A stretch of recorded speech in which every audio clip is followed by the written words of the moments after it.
Hey guys, কেমন আছেন সবাই?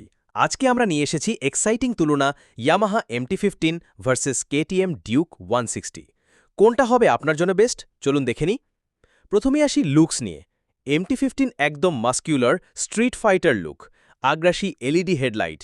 আর KTM Duke 160 orange vibe, sporty graphics, proper naked style. এখানে আসলে ডিজাইন ম্যাটার করে পার্সোনাল চয়েসে। MT-15-এ আছে 155cc VVA ইঞ্জিন, প্রায় 18.4 PS পাওয়ার, মসৃণ পারফরমেন্স, হাইওয়েতে একদম স্টেবল। ডিউক 160-তে আছে 160cc ইঞ্জিন, প্রায় 15 PS পাওয়ার, তবে KTM-এর থ্রটল রেসপন্স অনেক শার্প, সিটিতে ফান রাইড দেয়।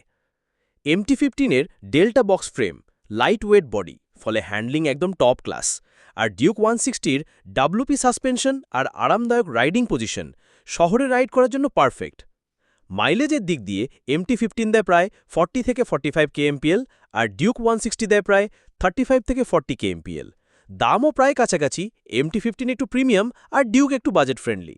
তো গাইজ, যদি আপনি চান হাই পারফরমেন্স, প্রিমিয়াম লুকস আর লং টার্ম রিলায়েবিলিটি, তাহলে MT-15 নিন।